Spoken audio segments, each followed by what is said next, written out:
hear myself through my headphones. Yes, man. Like, I feel real good about this right now. Pay attention, because you are now listening to Permission to Speak Freely. Hey, what's going on, world? Hey, we back, man. Hey, as you guys can see, man, we missing old Dumbo today, man. Dumbo, he got some things he need to take care of, pay some rent and do some things like that, man. But hey, me and Aaron gonna hold it down today, man. We got a special guest today, man, right? So before we start, man, real quick, normally we're going to do introductions, but we're going to give a real quick introduction. And then, man, we're going to get right into it, man, right into the topic and right into the reason why we got this guest on today. So, hey, go ahead, man. Give him a quick introduction. My name's Kenneth Batchler. I go by Ken. I'm an OSC. Been in almost 18 years. Currently on shore duty. Only done DDGs, though. Only done DDGs, man. I done three. Real destroyerman. Yeah, man. I done 3 of those things myself, man. But go ahead and name the DDGs you've been on, man. USS Carney was my first one. And then from there, I went to the USS McCain. And then the last one I did was the Rafael Peralta. All right, man. What was your rank on the McCain? I got there as a second class, and then I made first there. And I left there as a first class. Roger that. What flavor OS are you, man? Did you jack of all trades, or were you like a surface guy, aviation? I did surface. I did ASW. I was on the strike team, NSFS. I was at AIC. Yeah, I see. Bet. All right, cool. What was your call sign, man? Ashtray. Ashtray? Yeah. You gotta break that down. All right, so I had 2 call signs. Mine was narc, because in school, the dude I was with, man, he kept pissing me. I was like, yo, man, pay attention. He's like, yo, you're narking this boy out. And then after my first hop, and my soup was like, yo, man, you like not real time. You a little too slow, too chill. You know what I'm saying? So that's what was mine. But Ashtray, you gotta break that down, though, man. What's up? So I got mine during school. 4th of July weekend. My AIC school was I had it in Norfolk or Virginia Beach. So 4th of July weekend, I left to go back to Florida for home for the weekend. Well, at the time I was dating this girl. It wasn't anything serious, but some stuff happened. We broke it off. She punched me, broke my glasses, and then she took her cigarette and lit it out on my ear. So I get back to school. And I got this burn mark on my ear, and my instructor asks me what happened. And that's how I got my call sign. That's you can't say shit without OS, man. Damn. And you say AIC for listeners, non-combat types. AIC, Air Intercept Controller. You talking to F-18s, doing control stuff, Top Gun stuff. Yeah. So cool. Yeah, cool. And I haven't done that since the McCain. Just because. Yeah, we'll get into that. Yeah. Okay, man. So as you guys know, man, so you go by Ken, Kenneth, or you hold it? Ken. Okay.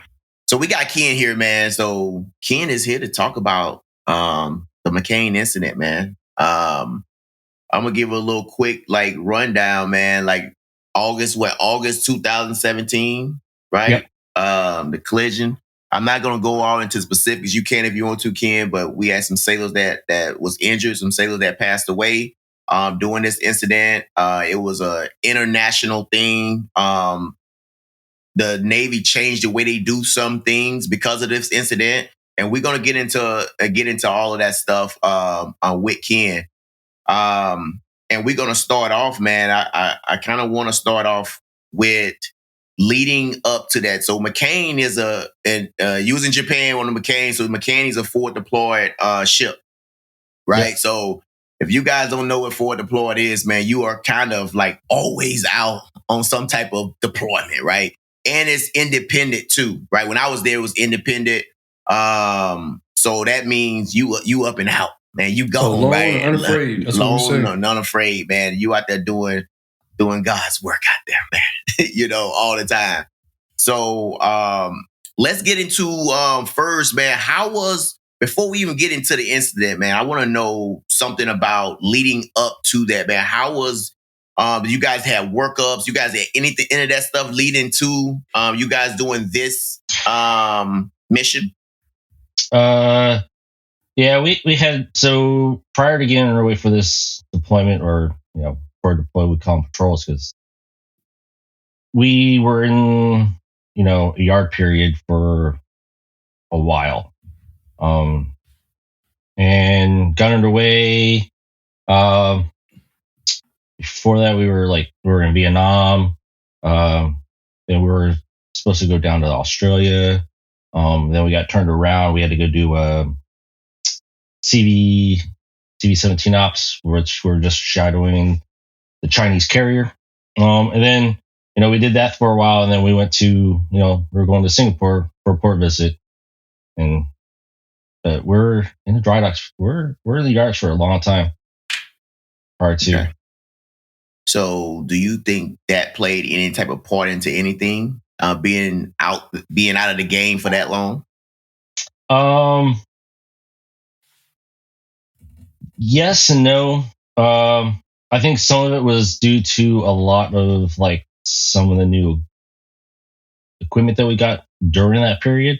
And we hadn't fully gotten trained on a lot of it. Because I also worked, while I was there, I worked with the Traino, and a lot of the training, stuff that we got new, post install training, questions were asked, hey, when are we gonna get this? When are we gonna get this? And a lot of it never kind of happened. And then some of the stuff was just brand new, in Yoku, up on the bridge, the steering, helmsman and lee helms, that console. We're the first ship in Yoku to get it. So it was that whole new, no more physical throttle, touchscreen stuff, right? It's a smart ship stuff, right? Smart ship stuff they start putting in. Yeah. Yeah. A question though, man. So you said you guys were in the yards in that Vale for a long time. Usually, all of us, if you have your ship, you're not operational, you try to get your people on TADs or other ships that are short. They kind of do the musical chairs where they TMAD people, right? They temporary assigned duty people. Did you all have an ability to have your people go out there and get their reps and sets and train and qualify? Because I would imagine, if your crew is green, you're going out there green with new equipment, that's just recipe for disaster too. Yeah, and the thing is, the new equipment is none of the other ships had it, so we're the first ship to get it. But there was opportunities to get underway. I got underway. I actually got underway with the Antietam for Talisman Saber, along with 2 CTs. Okay. But overall, how was the team? Did you have an experience like multiple destroyer type crew, or did you have a bunch of seamen and the experience is more upper chain? We were pretty seasoned all around, and we had a good crew. Yeah. So I the way we operated was great. I can't complain. It's just things happened that that led to this. Yeah. I got one more question, man. It's not necessarily a McCain question, but to me, sometimes I feel like this is a Navy question. Sometimes I felt like when we was getting away, and I did a lot of deployments myself, man, and some of the stuff that we did out there, I remember back in the day, we would just say things like, we'll learn this when we out there. We'll pick this up when we out there. Kind of like OJT learning on the learning as we go type thing, right? And I'm talking about the little things, not everything, right? Not everything, but some of the quals, some of the things like it's some things that you can be in port and maybe qualify somebody on, but they haven't physically did it yet, right? Out to sea. And that's a difference, right? And it is a difference. Some stuff you can play with while you in port. Some things you can do simulations on and things like that. But some things is real also out there when you seeing it for the first time and things like that. So I remember one of those things, man. We learned a lot by going out there and actually doing things when we was underway, right? Did you guys do that kind of happen in combat sometimes? Like, do you guys have things that you have to like get out there and get it, right? You got to get out there and learn it by seeing it. Yeah. I mean, look, I'm like 2008, right? That's when I joined. So I'm like, I'm not like how OSs are now. We don't have paper charts. Everything's all electronic, right? Okay. So for me, I feel, yeah, you can learn the stuff, while in port, but I think being out there at sea, actually doing it and seeing it, because it feels different out at sea than you are like sitting in some classroom doing it, virtually. Yeah. Right. It feels different. You get a better feel of, how a ship moves through the water, how it turns. Right. So I think you can, but I think you need that underway at sea experience to really feel how it is out there. Yeah. Yeah. You get better at what you do. It's like, my analogies, man. Damon, how like they draft a quarterback, you can get you can go in the quarterback room and look at everything, but unless you understand taking snaps, you get hit the first time, you really can't say you know how to play. You got to get it for like real game day stuff. Yeah, man. Yeah, no doubt, man. No doubt. We seen that with Oshadur, right? Hey, he's doing his thing. He's doing his thing now. He's doing his thing now. Don't tell his coach that, though. Yeah. All right, man. Let's get into it, man. I guess one of my first questions gonna be, man, like, what were you doing in the hours leading up to the collision, man? Like, kind of walk us through that. So for me, so I was actually on watch as the watch suit the night before. I actually got relieved early because one of my buddies, or OS2, he came and relieved me because he had some stuff that he was up for anyways that he had to do for work center soup stuff. So he's like, hey, I'll relieve you now because I knew so everybody knows, like, I was supposed to transfer the day after we pulled in. I was getting ready to PCS. So he relieved me early. Went down to the berthing. I packed my rack up. I had my sea bag all packed and ready to go because I was supposed to leave the next day after we pulled in. So that morning, I get woken up at 04:50 in the morning by one of my OS3s, who consequently was just before that deployment got removed from the barracks because he didn't know how to be on time. Yeah.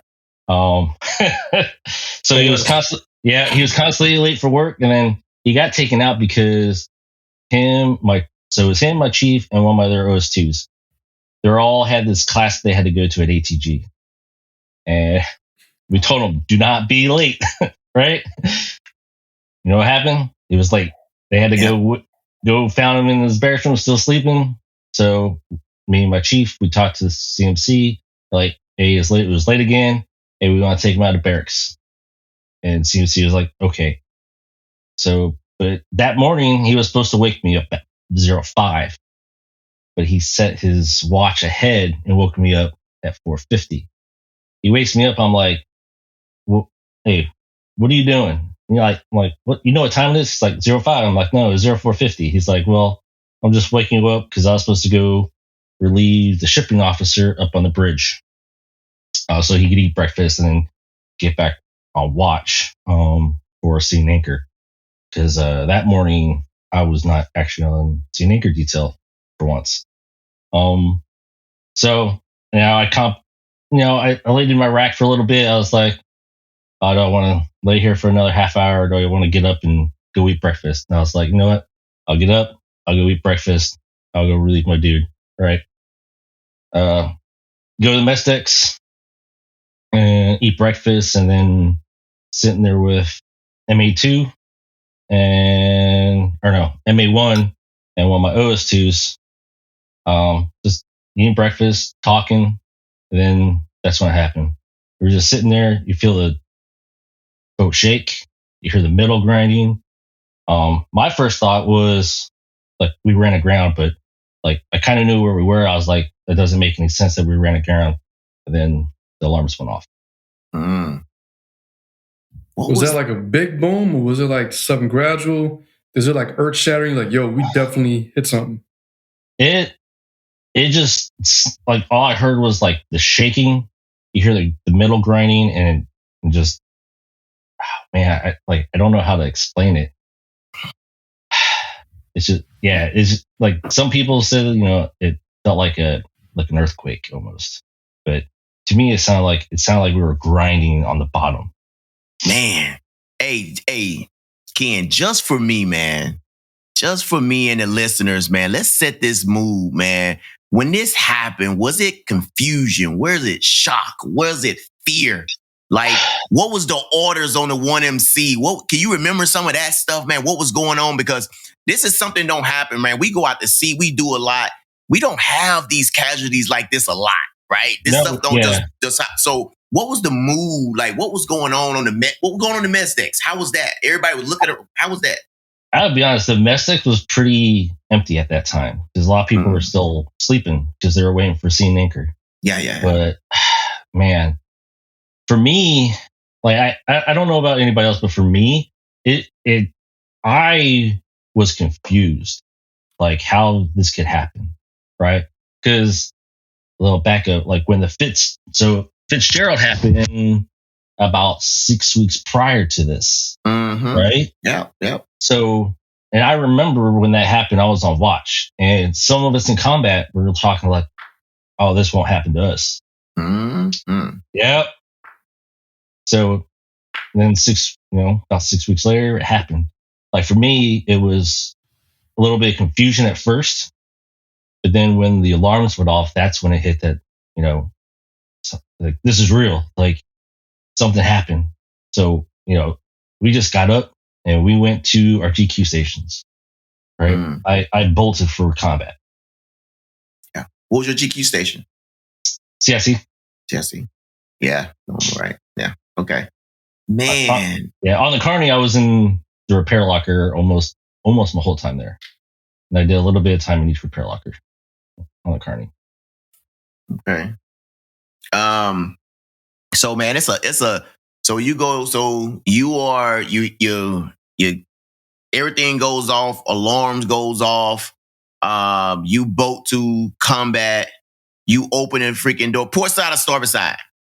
I went starboard side. Starboard side. When you open it up, man, what was going on in combat when you opened that door and went in there? In combat, by the time I got there, it was empty. Like, consoles were off, right? Because we lost chill water. So all we had was Spot 25. TO had his console, and CSE had his. So I got in there, like we practiced, right? Did my muster report, got it set up, right? And then, but I didn't need, like, my guys were needed in there, so they went to repair lockers. Yeah. I stayed in combat, so it was me, the TAO, and CSC running combat. And I was tracking tracks from Spot 25 golf. All manual track. Yeah, man. Old school. Yep. Real quick. So I want to reiterate on one thing about, GQ and things like that. Everybody going where they supposed to go, right? Just for everybody to know, this is what we train on, right? We go to general quarters. We do these things all the time so we don't have to think, right? That's why we do it, right? That's why we repetitive. Everybody says, why we doing all these GQs? Why we doing this stuff? We don't have to think about it, right? It's like muscle memory, man. We going straight to what we need to do and do the job we need to do. So that's why I asked the question about when you open that door, what were you thinking? You knew exactly what I know when I open this door up and I know what I need to go in here and do, right? That's why, we think about what the men and women out to sea doing when shit hit the fan, man. We repetitively do these jobs all the time so we can be prepared for this. But I can tell you this, it is no preparation for something that's like this, though. Like when it really hits, we can go to general quarters and run this stuff all the time and we know exactly what to do. But when it actually hit the fan, when shit actually, you hear crunching sounds and you hear all this stuff, You know, we don't have that over the 1MC when we take a hit. We got some stuff that say boom. You know what I mean? That's how we go to general quarters. We don't hear, you know, the crunching of metal and the ship goes quiet. Like a ship never go quiet. You know what I'm saying? Like, cause stuff is shut down and things like that, man. So the mood, man, of that ship and everything that was going on, man, it's had to be something, right? It had to be something. And all that, like what I can remember is like when the alarms did go off, it was like the whole crew. It was like automatic. Like we were on autopilot. Like everybody knew where to go. Everybody knew what to do. Like I had one of my dudes, like OS3. He came up from berthing in his boxers. That's all he had on. Yeah. So I mean, we don't. They always say the train, like Dave, when you said about like you keep training reps and sets, right? We was saying you don't rise to the occasion. You fall to the level of your training. So that muscle memory and getting an autopilot, you just go at that ultimate flow state. You know, I'm a nerd out. It's like some Dragon Ball Z focus. I don't know, man. But you just fall to the level of your training. You just react. But as boxers, that's going in right there. You most definitely not thinking right there, man. Because and then with all that being said, man, like we got stuff in repair locker for sailors to put on once they get in the lockers, right? We got coveralls, we got all that stuff in there. We need you to get there, right? Yep. Just get there. And that's exactly what happened. Like right after did the Buster, sent it up. He went to repeller, got some coveralls, got some firefighting boots, right? Yeah. So then he helped out with with damage control efforts. Nice, man. What was the first? I got a kind of 2-part question, right? What was the first thing that you heard over the 1MC? And also, what was the first thing that you heard from your leadership, meaning the CO or XO, whoever came with the 1MC? If you can remember that. To be honest, the only thing I remember is just the alarms, and then everybody, the announcement to go to GQ. Okay. Anything from the first time you heard from the leadership? What was the leadership doing? I know the captain and XO. I know we're on the up on the bridge. Yeah. So so prior to, I heard like some stuff from my OSs, but like rumors, nothing's substantiated, right? So nothing that can be proved. But I did hear some rumors from, like, I asked my guys like afterwards when we were in port, like, hey, like what happened? Like what was going on prior? Like, so. Okay. Have you read that action report? Yes. Every couple of years I reread it. I do try to stay, like, once in a while, like the Facebook posts will come back up on my feed about it, and I try to stay away from that just because of some of the comments in there. Yeah. I mean, did the report? I mean, I've been quoted on here, like, I don't like taking all of the after action reports at face value. From you being there, ground level truth, living it, did the after action report, did it ring true, or did it hit you as like, all right, this is over embellished, this is left out? How'd the after action report hit you? It was pretty accurate. There's some stuff in there that I don't remember happening. And I'll just leave it at that. Yeah. Okay.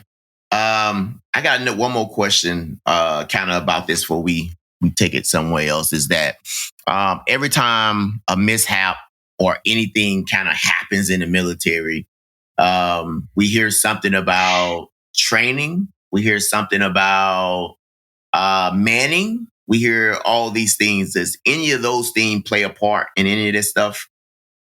I think so. What part? All of it, training and manning, right? We had sailors. Oh, man, deck department had Trying to remember. I can't remember how many people, but they had to get people from the Antietam under T8E was underway, because if not, the BMs were going to be like, they barely had enough people to do port and starboard. Like being like their manning was so bad. It's like BMC would probably had to like be stand and watch. Yeah. So manning, but manning in Yoko at that time was bad everywhere though. True. So yeah. I came to afterwards, and sorry, Damon, go ahead, bro. No, go ahead, Aaron. Go ahead. No, same with the Manning piece. I mean, I came to Yoko right after. I came October of 2017. So it was on the heels of Fitz, McCain.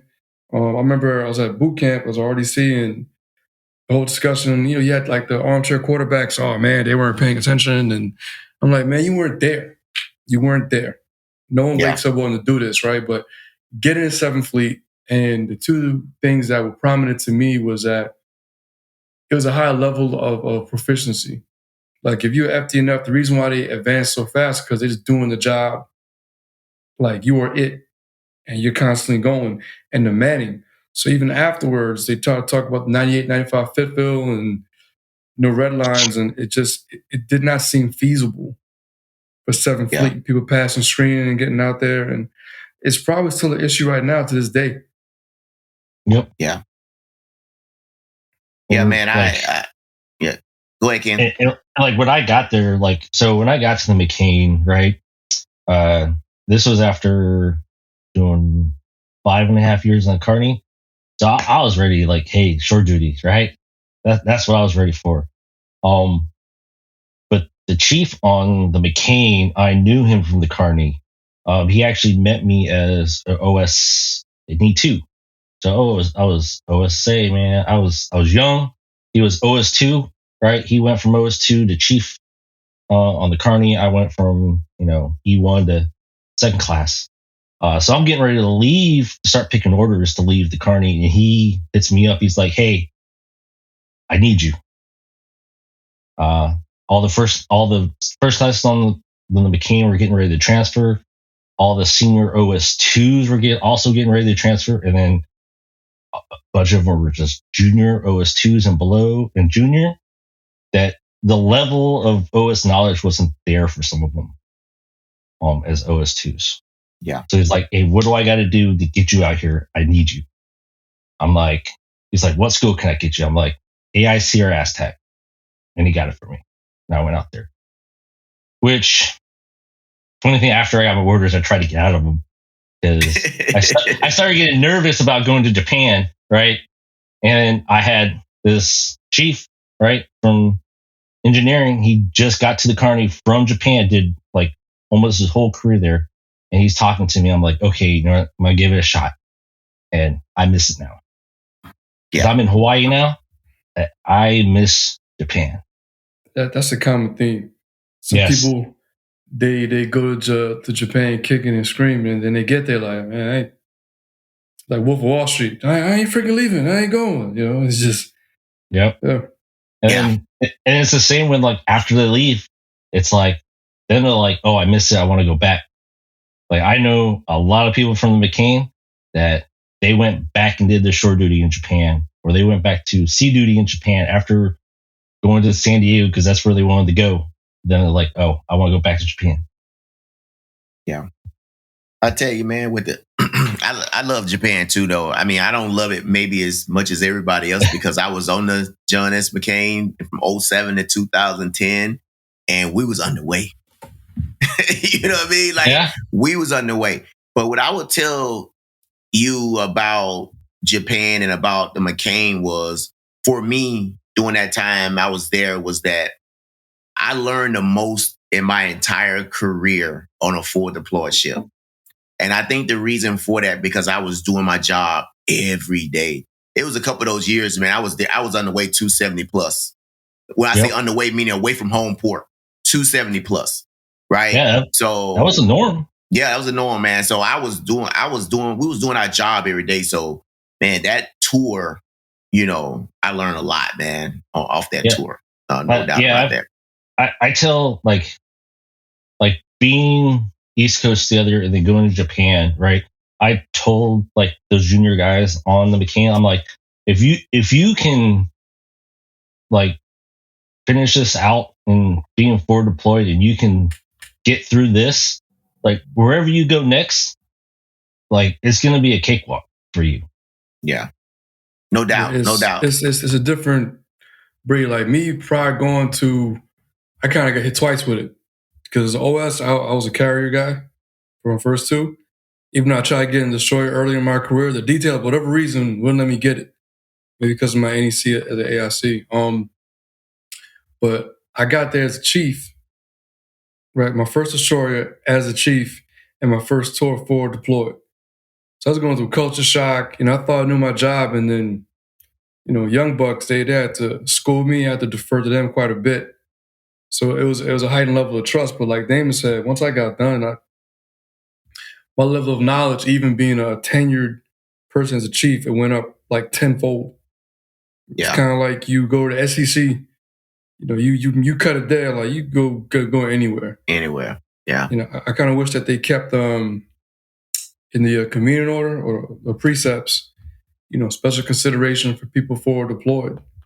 Because you go out there, your level of knowledge, you can't beat it. You can't. And I think that will help with people wanting to volunteer to go out there and pass and screen it. If it's told the different quality of life, and like you said, Ken, you're going to know your job and have such a high level of proficiency. Yep. You're just at it every day. There's very little breaks being underway. And you're out there doing your job every day. And that's across all rates. Yep. Yeah. No matter what rate you are, you out there, man. Yeah. Hey, Ken, I want to, before we move on to another piece of this, I want to talk. I got another question about your personal experience and your recollection. And it's if you want to talk about it also. Did you personally know any of the sailors who died or were injured? If you're comfortable with talking about any of that stuff? Yeah. On a personal level, not so much, but a lot of them I did work with like almost every day. Okay. Yeah, man, that's tough, man. So one of them, he was an ET, and just so all the viewers, I'm going to try not to mention any names, just because I never really talked to any of the families, so I don't want to mention. But one of the ETs was our link tech, right? But for him, he wanted to understand the link side a little bit more when he troubleshooted. So he went and got qualified as an ET to sit tick. So he was an operator and a tech for Link, and he was on my watch team. So that hit me pretty hard. And then to the ITs, they were my go-to guys. Like when I had issues with comms, crypto, anything, those guys were my go-to guys. I call them up, like, hey, I got this issue fixed. Like, back up. Like, and, we had one guy, it was his last deployment. And he was getting ready to retire. One of the guys, that after we got back, he was planning on getting married. Some of them were brand new to the ship, not there that long. And honestly, this is the first time out of chief season that I really that I've actually talked. Yeah. So take your time, man. If you got to take a pause, if you got to pivot, let us know, man. Yeah. One of them I actually have a funny story about one of them. Me, one of the first classes that he got, eventually got afterwards advanced chief, right? But we were in port and we were in the same duty section, and I gave him a hard time one time because like I was duty ops, and he came and brought me 12 CAS reps at one time to release. I look at this folder, I'm like, what is this? What, you bringing me 12 at the same time? We just laughed about it. I was like, he's like, man, my bad. I'm sorry. I just figured, bring them all at the same time, get them all done at the same. I was like, man. So I was just like, but we joked about it, and it was all good. Got me out of duty section training. I don't think the former DCCS would appreciate that. DCCM would appreciate that, but okay. Yeah, that's good, man. He was a combat. He was a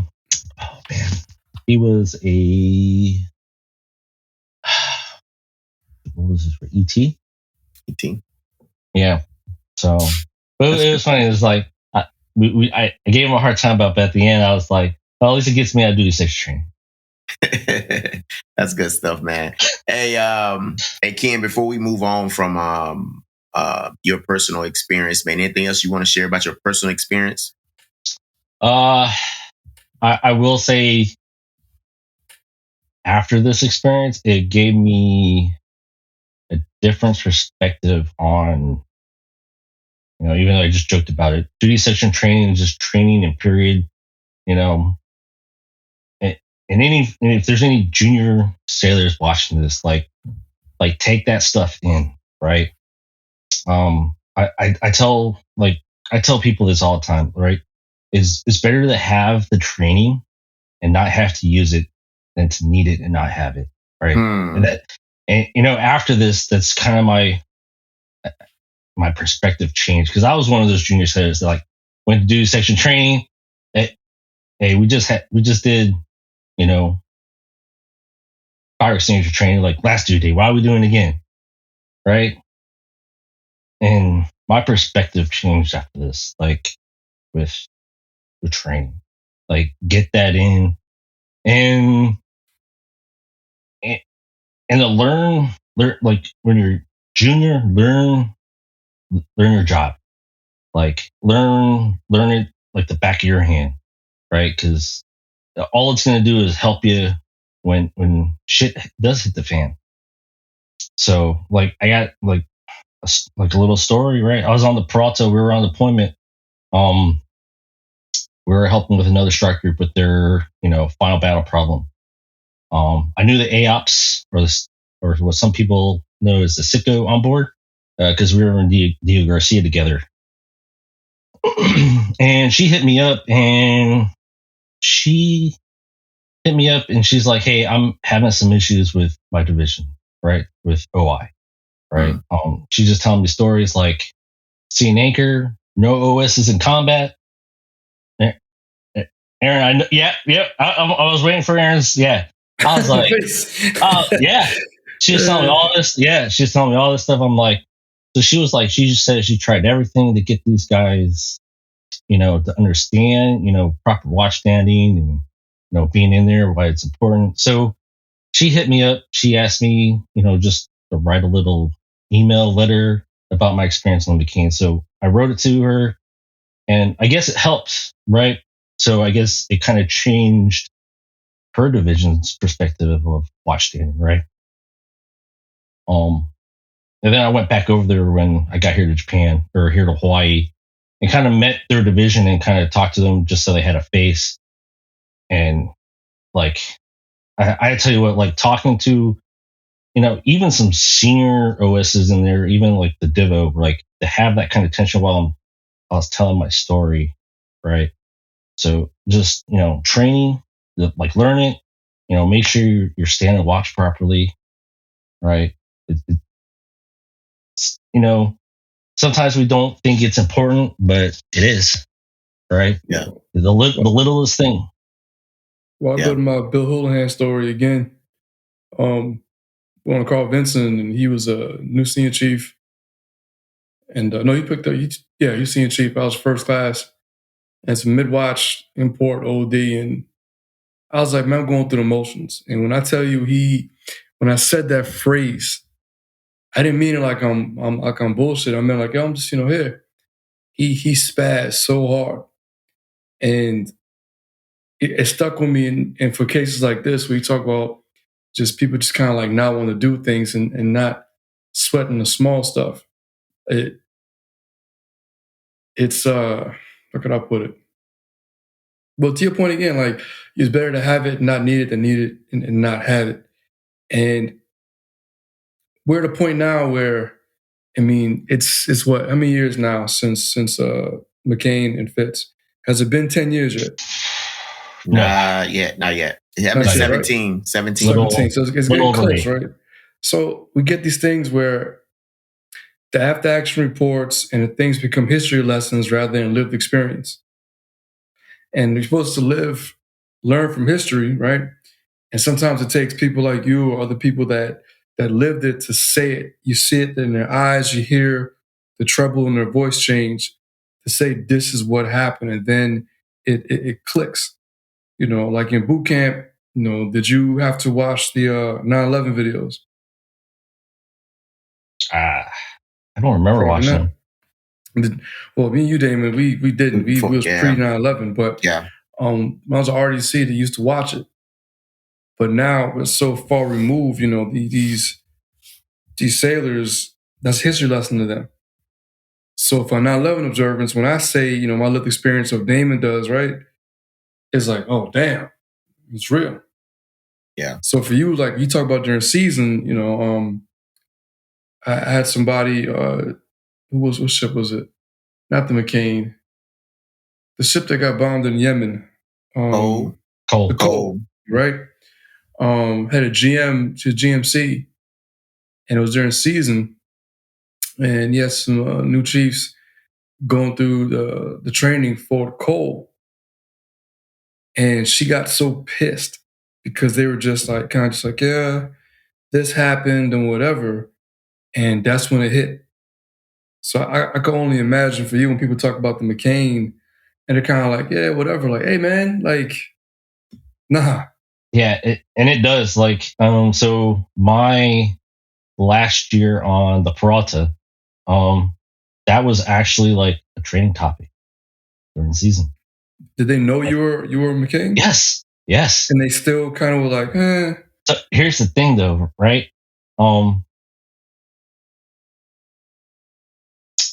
2 years in a row. So I was only there for 2 years. So the first year I was there, OS1, one of my OS1s picked up chief going through season.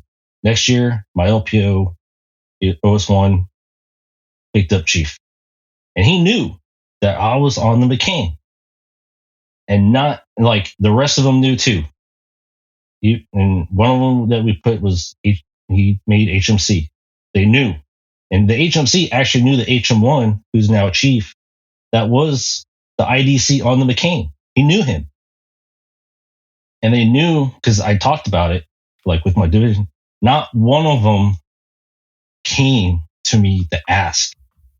And it pissed it, like, and when I found out, when I got in the mess and like they had I'm like, I was mad. Like I left the chief's mess because I was during training because I was so pissed. And then they were asked a question like, which berthing, how many people? They got it wrong. Even though I was on board, they could ask me. And like it was upsetting, and like I had to leave training out of the chief's mess. Yeah. And then I go through the motions, man. Yeah. Yeah, man. And I talked to my, you know, I talked to my OS that made it afterwards, right? We were in the office. Like I asked, why didn't you guys know I was there? Why didn't you guys come and ask me? He's like, well, we didn't feel like you wanted to talk about it, or they felt, you know, they thought it wasn't going to be comfortable for me. I'm like, no, like closed mouths don't get fed, man. You got to ask the question, man. Like you could have told them that. You know what I'm saying? You could have told me, hey, I don't feel comfortable doing this. But no, you assumed I didn't feel comfortable doing it. But I want to go back on that, man, for everybody out here, man, on how hard that, like I call it, you know, having skin in the game, Ken, Aaron. You know, when you go through something, man, you know, you build resilience and stuff like that, man. It's having skin in the game. If I was an OS or if I was somebody in combat right now, and like you said, they reached out to you, I will be reaching out to people who went through something. If I had that ability, if I knew them like that or whatever, man, that's a message that will hit home every time. Every time. So I hope, any of the sailors or anybody who's going to be listening to this pod when it comes out is that, hey, when you talk about this stuff, man, and you're doing that job and you start thinking about what am I doing at this time, it kind of can hit home a little bit, man. It can make you rethink when you sitting behind that console. It can make you rethink when you're taking those fuel samples or those oil samples, or you on the bridge doing your watch standing and you looking out, at the sea and say, I ain't never seen nothing out here before in my life. I've been standing watch on bridge. But guess what? Right? It could be that one day, right? It could be that one time. And sometimes that one time is the only thing, that matters, right? That one time. That's why we do the training. That's why we prepare. So we could be ready for things like that. But man, that's a powerful story, man. That's a powerful message that when you say you went and you wrote that letter, that's a powerful message, man. And I know that was a chief or first class you said that asked you to do that. It was a warrant officer. A warrant officer. Okay. Yep. She was per OSCS. Okay, so that lets you know, good on her for reaching out to you, man. Because that's a powerful thing, man. To get that message across. Yeah, and the scope of the Navy, like as far as like how many people we have in, like there's to compare to that, like there's not many of us in the Navy that's actually gone through this, like this kind of scenario for real underway. Yeah. So, yeah. I mean, and that's discussed a lot. Yeah, and the longer, a lot of us, getting out, and eventually, you ain't gonna have that, real hand experience in the Navy. You can't trade experience. I get this thing. I think, Dan, we talked about this before, previous pods, about how once you retire, especially for chiefs, you retire, and they say retirement CPO creed, and they say that you're one chief always a chief, and it's not over. You go to a different kind of watch, quote unquote. But how many people actually tap in to the retiree mess the way they could for things like this, not just for bake sales and car washes? Like, no, it's about keeping that lifeblood, that lineage, and keeping those stories, that experience, not sort of that experience alive. Yeah, I call people, man, keep them plugged in, and I think sometimes it's kind of therapeutic. So to maybe speak life into the people that paid the ultimate sacrifice, or those who are still with us. Damon, I don't know if you have any your questions about the after effect as far as training and things like that, as far as after. Yeah, let's go. Let's collision, go, man. Yeah, let's go, man.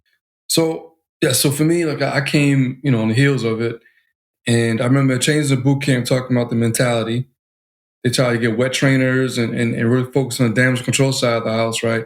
And then when I got to the ship, they're talking about the nav dorm and changes to navigation, changes to whoever's required to go to what schools, made them red lines.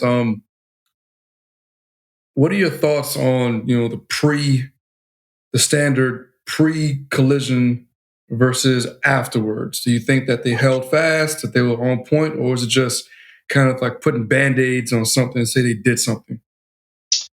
Man, that's a good question.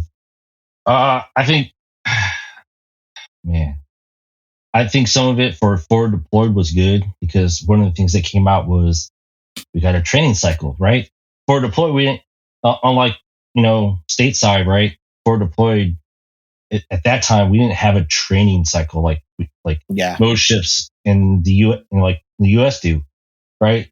But then after this, that came out for forward deployed ships. We had a training cycle, right? So I think that was good. And then there's the whole thing about these waivers for certifications, right? It's something that they found out, right? Ships not, just getting waivers to extend their certifications, like,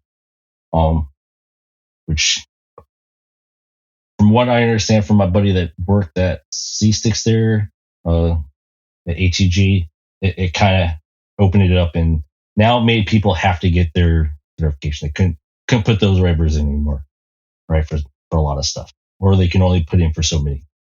So I think in the big realm of forward deployed, I think it was good. It just wasn't a band-aid, because now we have a dedicated training cycle to get in, just like the States, because we didn't have that before. That's good, man. I'm gonna go back, in the training and getting qual. And I talked a few minutes ago on how I was like probably learned the most in my Navy career, right? But one of the reasons why I learned the most in my whole Navy career, a lot of the time I spent 6 and 6, right? Port and starboard watches. That's 6 on, 6 off. Watch standards and things like that. Do you think any of that played any type of part, or how was your guys' rotation? Because right after that, they started talking about circadian rhythm. They talk making sure to sleep. Which, hey, world, I am a big fan of circadian rhythm. A big fan of it. I know a lot of people are not, but I am. Why not? I am, because I like my time. I know I like my time. I'm off, regardless if I'm sleeping or not, man. That's my time. I know when I'm going to sleep. I know what watch I got every time. I'm okay with that stuff, man, when it comes to sleep and things like that. But 6 and 6, man, that used to be brutal. Or port and report, meaning you think you got 6 on 6 off, but if you 6 on 6 off and you are, uber qualified, you to go to, like, hey, get something out there rack, gonna fix this. Like, man, I just got off watch now. Whatever, you up, link down for X amount of time, and that tick in it. All right, link response team, like, you are up until it's up. Period. I will say, at least for the McCain, we were. I was like the whole. I mean, we were just undermanned everywhere. Like, for OI, I think total with my ops, our Sitco, our chief, our Divo with the OSs, I think we're at less than 30 people in the division. So most of the OSs were port and starboard, except for the watch suits. We were in 3 section crews. We had 3 qualified, but the rest of them were port and starboard. So, I think some of that I know the report said that fatigue did have a part to play in it. Yeah. From my perspective, at least from the OS side, maybe not so much, more training. Yeah. Because we had a new system, right? Yeah. I tell you about the port and starboard thing, man. I know they talked about fatigue and all that stuff in there. And it's easy for me to say that from the outside, saying, port and starboard. But I will say this, man. At the same time, I'm talking about the port and starboard. At the same time, they talked about fatigue. But also, that's what we were used to.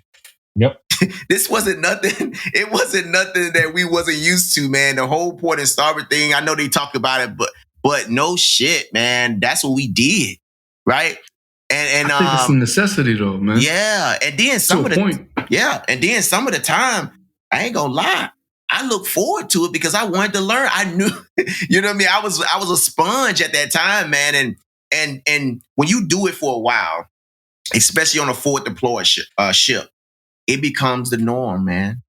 Right, and that's what it did, man. Like, port and starboard was not a big deal. When you wasn't in port and starboard, you had people in 3 section. Yeah, they had it better. But at the same time, man, if you got out of port and starboard, we feel like we was doing it. We ain't in port and starboard? Oh, crap. You know what I mean? Like you are qualified and proficient to get to the buy off on anything outside of a port and report, man. But hey, Damon, I'm throwing another sports analogy, man. I wish Damon was here so he could roll his eyes, but Ken, you watch basketball? Not so much anymore. But did you watch it, like, when did you fall off? Like, maybe mid-2000s? Man. I watch it every once in a while now, but I really fell off. I mean, shit, when Jordan retired. Yeah. Damn. Yeah. That's a lot of people. You'll get this, right? So they rock me, right? So, like, load management, right? Yeah. And even in the NFL, where they say, like, they put the rules to save the players' injuries, Like you're gonna hit X amount of practices, but to me, using the sports analogy applied to us, like being an Ironman and like saying you play 82 games, that's a badge of honor back in the day from watching, right? You're the Ironman, or like you got a consecutive played game streak. And I think if you cut different report and report, you do have to learn how to be tired, to be resilient. Because there are times where casualty, you are up. You're not going down until you fight the casualty, you fight the ship. I mean, I'm all about circadian rhythm, but I don't like it when some of us think like you're just untouchable. Like, yeah, you should have circadian rhythm discipline to make sure you adhere to it. But there are times like, nah, man, you need to get your ass up and get your. There are times you can only get your quals done on your off time. Yeah. So I think there's something to like, protect the sleep, protect the rest. But sometimes, I mean, you gotta learn to I don't say embrace the suck, but you just gotta learn to, eat shit sometimes, man. Yeah. So we talked a little bit about, the systems and the training on the systems.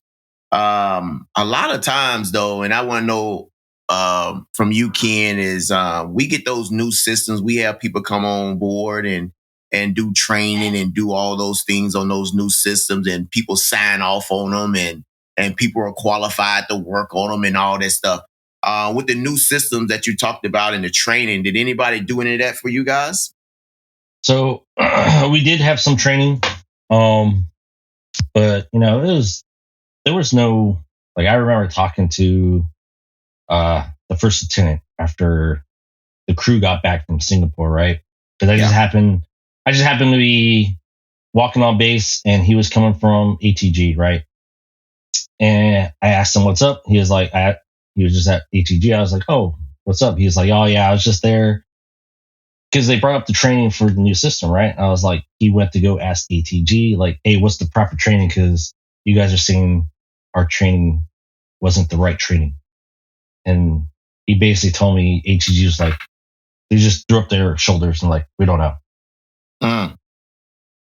Because it was new. We were the first ship to have it there in Yoko. So nobody knew what knew. Okay. Yeah, hey. That's tough. Setting people up for a dummy mission, man. That's tough. They anchor up, figure it out. And then when you don't figure it out, they try to hang out to dry. Yep. And then, if anybody's heard the report, like the BMC like took the hit, right? He took the hit for the training. He's like, it's my fault, right? And then they busted him down, right? I mean, if you want to share your opinion, man, I know mine, right? Do you think he should have ate that? Do you think anchoring up and just being that frontline leader, always accountable? Do you think it was a case where, nah, man, like other things should have been illuminated, or was he right in just taking it like, yo, that's the burden and the privilege of leadership? From now, if you want to share, bro, like I kind of 50-50. As shoes, we always take that burden, right? But at the same time, like I personally, right, I do not feel like it was his fault. Like, I don't think that is something that he had to take the blame for. And that's one of those reflection and aftermath things too, though, right? It's after that, and that's hard, man. We're moving 100 miles an hour. We forward deployed, right? Man, we can go so many directions after the fact, right? Things that we should have did, we had to do, or we whatever. The aftermaths, man, and reflection. When you sit down and think about it, man, like it's always gonna be something. Yeah, you know what I mean? It's always hindsight, right? Yeah, it's always like that, man. Armchair quarterback, man. Yeah. But I will tell you, man, my opinion is kind of like yours too, man. It's kind of like 50-50 too, because we are leaders. right? And something happens on my watch, and I got a scenario too, man. And I was actually on the McCain when this happened to me. I went to Captain Mass, man. I was on watch, and I kind of messed with this story a little bit, man. But I was on watch, and we was doing maintenance, and something happened, and the engine burnt out or whatever. I didn't personally. Me and my chief didn't personally do it, right? But we was in charge, right? I was the LPO, he was the chief, right? We both, went to mass for that, right? Because we was in charge of it, right? That was our sailors that was doing it. We could have did safety briefs. We could have did more, right? But that's one of those things afterwards, right? You know what I'm saying? It's like, we thought it was kind of been a pretty simple evolution, but it wasn't a simple evolution, right? We end up messing some stuff up. So that's the only reason why I'm 50-50. But in this is a whole another animal right here, man. Like, you can point fingers in a million different ways from the training to the manpower to all this stuff you can point fingers at when it comes to this. Same way they talked about, the manning with the port and starboard and all that stuff and fatigue and all that. Where those fingers ultimately should be pointed at. You know what I mean? When you think about that, right? Like if you want to point fingers, we can go, right? But a lot of that stuff is the aftermath part of it, right? Yeah, because pointing fingers, like, training manning, right? That's we got someone in Navy that's in charge of that. Yeah. Right. I had a question about, once again, aftermath. So they talked about the change to standards, about the training cycle. The nav dorm got updated. What else? Circadian rhythms, try to get the fatigue down, right? And then the mental health services and things, right? On carriers, you had the what do you call them, Damon? Not the MFLEC, not the Military Family Life Counselor, but there's another one. The DRCs. The DRC, Deployment Resiliency Counselors. Destroyers didn't have that. It was just, go to CHAPS. Well, you don't have a CHAPS embarked, right? Who would people talk to? And I remember when I got on McCampbell, we had some people from the McCain, people from the FITS. And some of them, they said one of the biggest things they didn't like was, well, first of all, you took somebody from that ship and just put them on another operational ship. They're not ready for that. And then they separated them from the group. Like, we talk about trauma bonding, but that's your people, that's your fam. Do you think, did they kind of pull you all away from each other post-collision, or did you guys stay together? Like, what was the conversation, if there was one, about you guys' mental state individually and as a collective post-collision? If you're able to share about that. So from my personal experience, like, we were in Singapore for a while. Obviously I left earlier than everybody else because I was PCSing. Which is funny because I got delayed PCSing because they thought I was on watch at the time, because one of the officers told the investigators I was on watch, but I actually wasn't on watch at the time. But my experience with the mental health afterwards was not a good experience for me personally. Because I forget what the group that they hired to reach out to us. In my experience with them, I didn't hear from them until like, it had been like 6 months, 12 months afterwards. Right. And then it was like another year before I heard from them again. And then that was it. Wow. Never heard from them ever again. Right. And then going through chief season. So I got selected in 2019. So this is before COVID, season was normal timeline, right? So when I got selected, like, it was coming up to the anniversary. And then a lot of stuff, like, it just stuff that we go through season, stuff like that, training, it kind of started to remind me of what happened. Just remembering the guys, and I was trying to tough through it, all right, because that was just me. Yeah. But the Chiefs miss, right? Not the selects, but the Chiefs miss. They realized that I was going through something, right, and I was having a hard time. So they got me to mental health. But for me, that first time was it was not a good experience. Like, I went to go see this guy in like 1 hour session, like 45 minutes, just like I didn't know what to do in there. Like, the dude would not talk to me. Like 45 minutes would just be silence, just staring at each other. So my experience with mental health afterwards was not good. But I will say this: when I got to the Prata though, the CMC.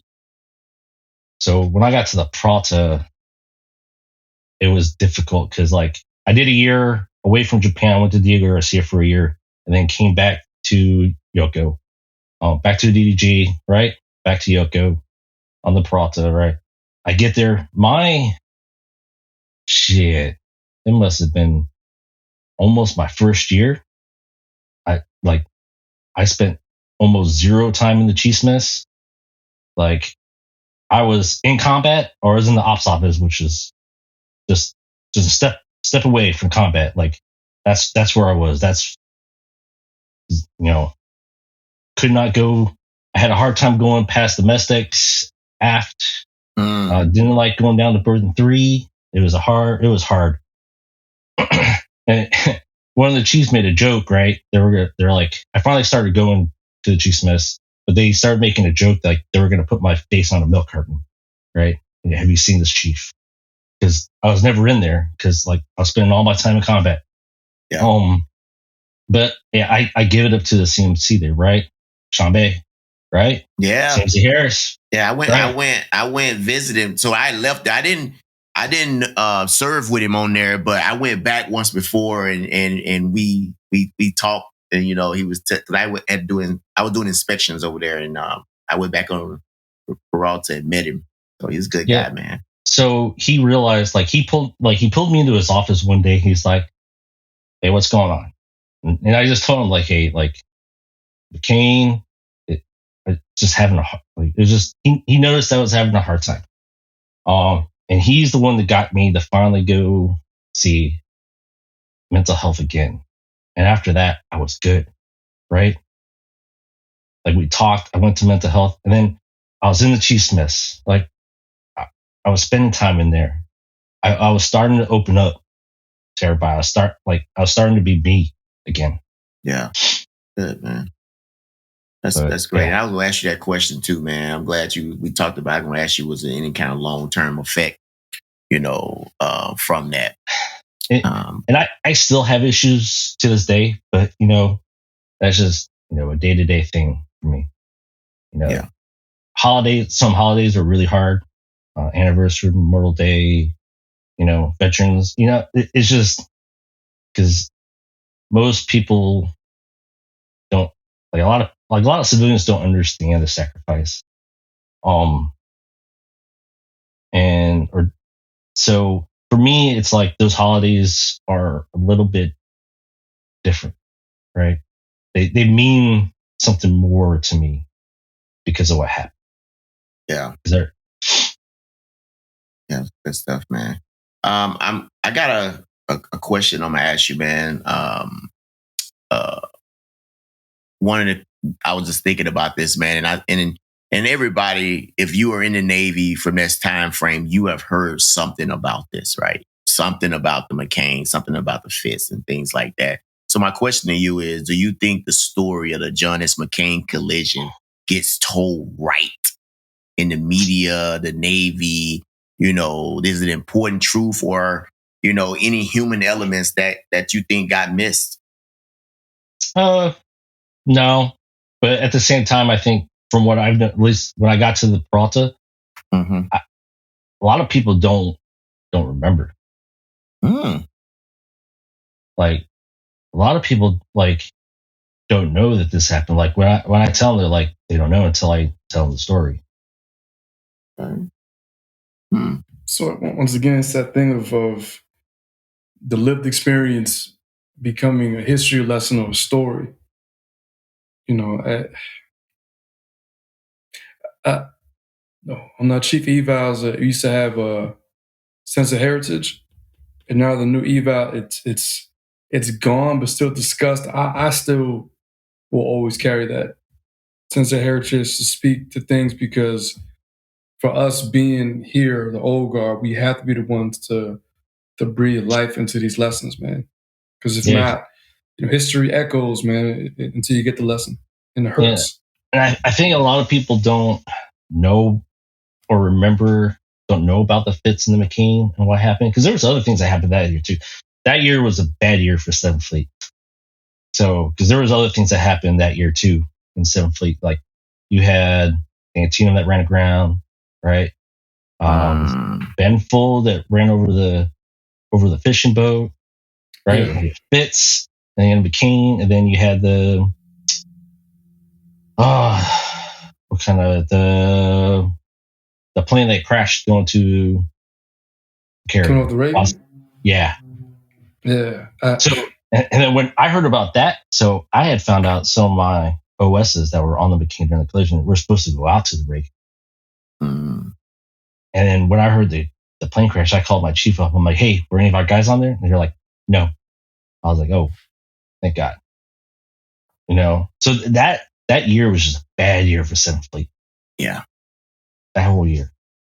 But so I think people don't know about the Fitz and the McCain as much as because, it's not talked about like 9/11, bombing of Pearl Harbor. It's not told in that kind of manner. So I think that's the part where like why a lot of people don't remember or don't know about it. I think you are correct on that, man. We mostly time we'll talk about it when it's mostly on anniversary time frame. You'll see it come up, you'll see it pop up. I do think we should talk more about it during the season because it happened in August. You know what I mean? I think that's probably a good time to talk about it also from a mess standpoint. So sometimes we need talks like that to get ourselves back on track too, to start thinking about, sometimes we get complacent out there, man. Talks of this, magnitude can get us back on track also. So I do think, you spot on. I don't think we talk about things like this enough when it comes to it. And a lot of times, like for this, I don't, at least on social media, I don't really see it get talked about, except from us that were there. A lot of us will post on the anniversary date. And that's where I see it the most. Yeah. Correct. Well, that's a good, I guess we'll segue right into what are some of the things that changed? Do you guys remember some of the things that changed in the aftermath of it? And I'm gonna throw something out there for you guys to hear real quick because I'm an engineer, right? This is when this happened. This probably some of the first time I started hearing things like I know this is common to you guys, but I started hearing more about stuff like rules of the road and stuff. You know what I mean? That stuff I started hearing that then. Engineer, I ain't know nothing about rules of the road, none of that stuff. But I'll tell you, as a prior, OS and prior with the rules of the road, you have to get it done, right? But now, man, they non-negotiable flashcards, the Quizlets, the getting into it. It is a non-negotiable. You better have rules rolled down. Pat, I saw a change in some of the advancement exams. Yep. Like telling you, on it. And I think it stayed consistent up to now.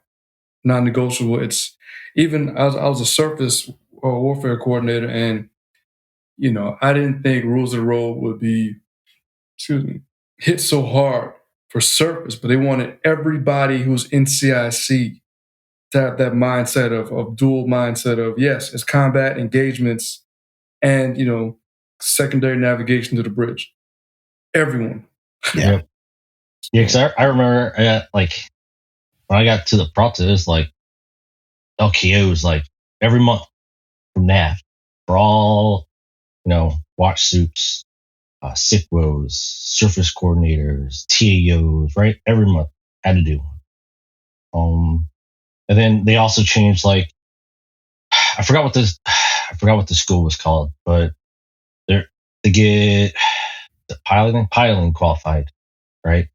There's a school that you have to go to. Yeah. Now, right? You just can't get it without it. Like you have to get this school. I forgot what it's called now. Yeah. But, and then even on advancement exams, not advancement exams, but for the board, like I know when I was briefing the records and talking about what's best fully qualified, the emphasis on piloting and shipping went up considerably. Before it was like, unless you were a warfare coordinator or a combat air controller, like, oh, that's God's people. Like, nah, if you got your navigation on piloting, shipping, it's at a higher quality. Yeah, those are some of the things, man. Like bridge watch standards, right? Bridge watch standing was things that was like, even they started doing recertifications for that. If you was already qualified, you probably had to get qualified again. They put more into the ship's handling, right? Training, right? It used to be like more like a checklist now. Now it's more of like a hands-on thing, played a different part in that, and that also. Yeah, that's why I don't like putting hits on swolls, man. People talk bad about swolls. I'm like, my hat goes off to any person that's really about that OOD underway life. I don't take swole slander at all. They out there driving the ship and they got it. They bringing us home. They keeping us safe. So any aviators who want to talk trash about swole, don't do it around me. Yeah. That was another thing I noticed too. Is like getting requal. Like back before the collision, right? You go from ship to ship. Like you have certain quals. It's just kind of like, yeah, we're gonna requal you and rat them, right? Now it's like you actually got to go through it. Like you got to requal. It's just not something that you get, like, oh, you already have it. Oh, you're coming from a ship. All right, nope. You got to get requalled. Yeah, and I also think, man, like the lessons, like a lot of this stuff, when it's happened, right? What first thing we go to when something like this happen, a collision, we talk about navigation, right? That's kind of like one of the first things we kind of think about, like navigation. But you got to think about it too, man. It's a team thing, man. Like it's the communication piece too, the trust, the bridge team up there also, along with combat and all that stuff too, man. It's a lot more than just navigation side of it. That's a whole complete team that make all that stuff happen up there. But I also say, man, it brought a light. I think we talk more now. I guess we scrutinize. I don't know if it's helping or not. We do scrutinize Manning a little bit more now. We talk about it a little bit more now. We put it on spreadsheets a little bit more and send out, so people know they're manning a little bit more. The circadian rhythm, that whole thing was a big change on how we was doing that. And it was kind of like a mandatory thing. You was making that happen. You was making it happen. I know when I was out there anyway, that was one of those things, the watch rotation, circadian rhythm thing. That was one of those things we made sure about. Yeah. And when I was on the Peralta, it was hard because when I got there, like they had just they were telling me about their COVID deployment. I was like, man, that's rough. I was watching one of your other episodes, and you were talking about your, being out there on the pier and not being able to lead. Like, I was like, man, I remember this, because, my OS was telling me about this. I'm like, yeah, that's rough. Yeah, man. And a lot of them, like my hard chargers, a lot of them got out because of that, right? Yeah. Because that wasn't for them. Like that really deterred them from staying in. Yeah. But when I got there, OI on the Peralta, port and starboard. Ticks, man, my ticks were port and report. Yeah. Because I only had one. I only had one qualified tick when I got there. Shit. Now when I left, that's a different story. With the help of my OS1s and stuff, right? When I left, their OSs were 3-section, and you could put, except for tick, you could put any OS in any position, and they were qualified.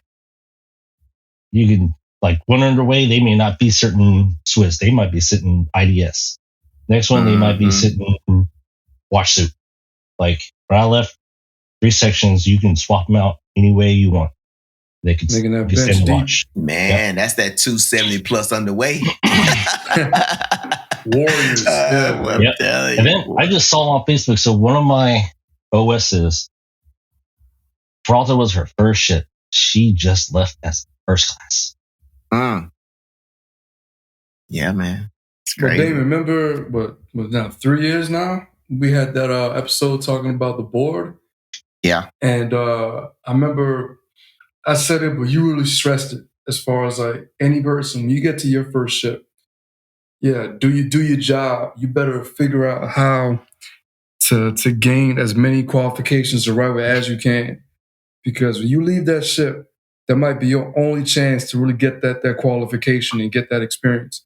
And it might be the thing that puts you over the hump when you go for the board or your advancement, like real stuff. To get to a ship as a SN and leave as a first, that means you went through the rigors, you went through the crucible to get to that level.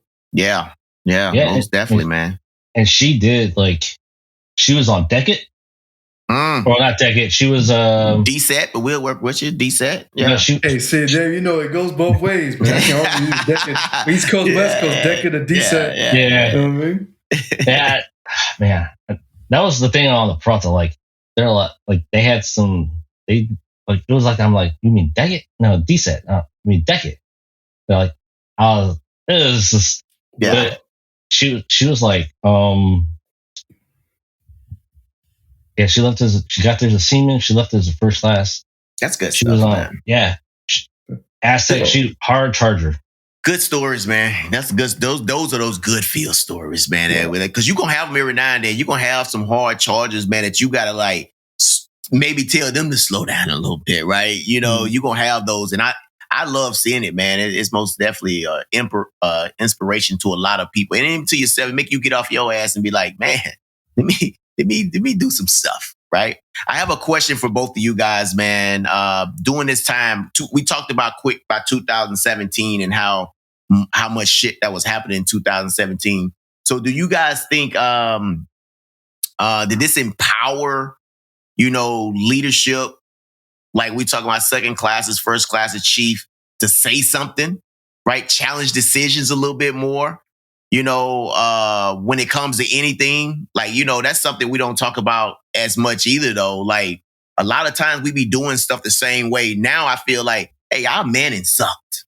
Right? I get in a room and say that now. I get in a room and say, we need to train. We ain't doing enough training now.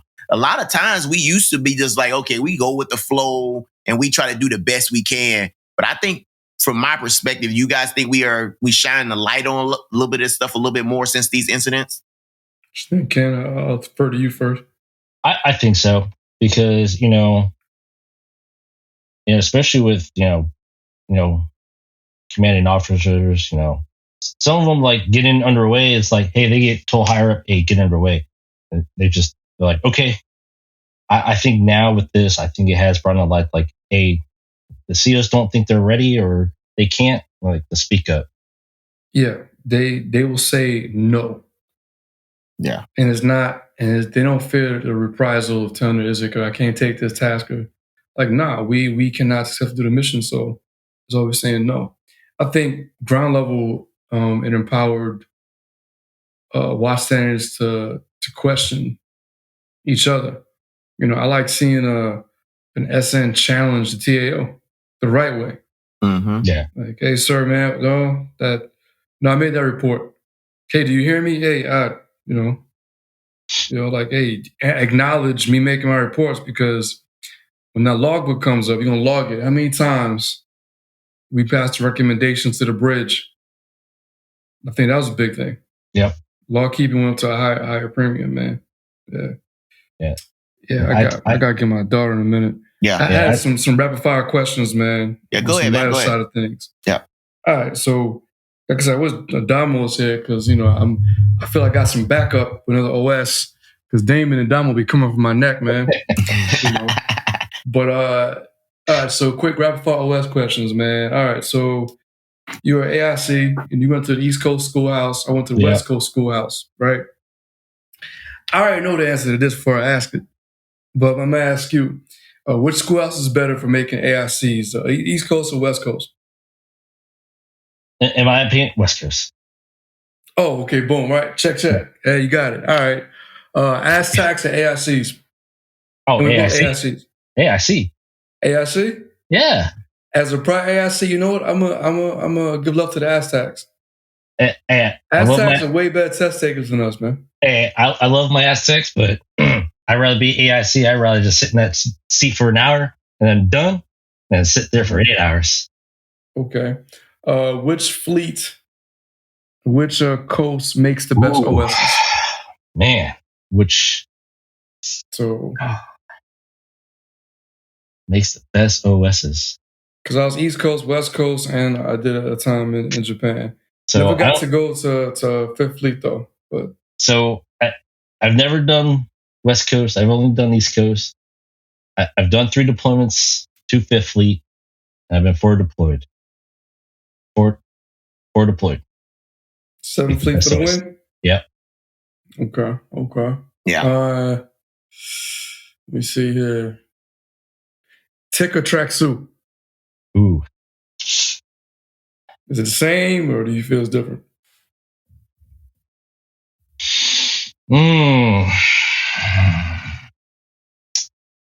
Meanwhile, Damon, I don't know what the heck y'all talking about. Yeah, y'all talking that combine. Nah, different. Different? Okay. Yeah. All right. That's what I had, man. Yeah, East Coast, West Coast, always a big deal. I saw a difference, I looked at the 7th Fleet OS, like that's creme de la creme, top shelf, SEC level of caliber. You know what I'm saying? Yeah. To the OSs, man, don't take no trash from nobody. Like all you do is sweep, import. You're not doing import and report out to sea. Shut up. Yeah, You know I mean, that's what I know about the OSs, man. Especially on them DDGs, man. Them P-ways be nice, man. Them some nice P-ways, bro. Like, so I'm with, that's what I know.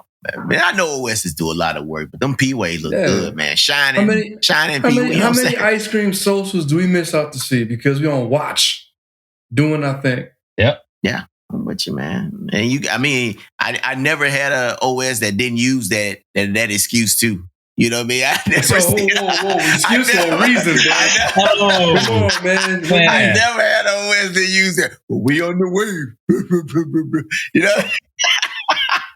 Hey, before we get out of here, man, first I got one more question before we get out of here, man, for Ken, and then we're gonna wrap this thing up, man. And my question is, if you had today's Navy systems, man, do you think the collision would have happened on the McCain? With today's system? Yeah. Yeah, I think it would still happen. Okay. Yeah. Yeah. Okay. Hey, man, I think, first off, man, I want to thank you for coming on and sharing your story, man. It's still some stuff I know we probably didn't hit on. We could have went a little deeper on. We probably try to get you back on here for that, man. Especially because we're going to have some people talking and people going to, say this. So we have to clarify anything or anything like that. We'll probably talk to you. But, man, I want to thank you for coming on, man. It was a privilege talking to you. Me being a prior damage control, and I know Aaron being an OS, you guys, I know you two probably feeling right at home. Like when you talk about stuff, you know exactly what you're talking about. But again, man, thank you. No, thank you guys for having me. Like, I saw you guys, I saw the shorts on with, Captain Walker, and that got me watching you guys' podcast. And I was and it started making me think about stuff because the stuff you guys are talking about, I'm like, man, started changing my thinking about some stuff. So, and I had reached out and I was like, yeah. So I was a little upset. I would love to hear that, man.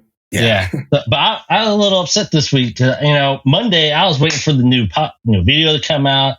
Waiting it to come out. Man, I'm like, where is it? And then it finally came out, and I was like, all right, because here where I'm at now, like I'm actually part of security, here, but with some manning issues. Challenges. So I am actually working in admin now. So I am an admin DLCPO. So I have been moved to admin to help out in there. And while I'm there sitting at my desk doing admin, I'm listening to your guys' podcast. Yeah, that's what I'm doing, man. That's good, man. You gotta do better for us, man. Since you're now a member of the community, man. You gotta do better for us, man. Do better. What should do better? I would say my do better is for junior sailors. Learn when you get to your first command. Learn your job, right? Learn back and forth. Learn your job. That is my do better. Just learn it like there's no tomorrow. Like learn every little aspect, every little detail about it, everything. Yeah, that's good. That's good, man. That's a good do better, man. Because sometimes the young sailors and they come on board in ships or in any command, they don't understand how much they're a part of that team and how much their knowledge will help the team aspect of everything you do there. That's either somebody else moving up and you taking their job or you moving up and taking another job. It plays a big part in that. So I'm with you on that do better, man. It's good stuff. Hey, man, when we close this thing out, man, you guys already know what it is, man. Mississippi, stand up. Oh, roll tide.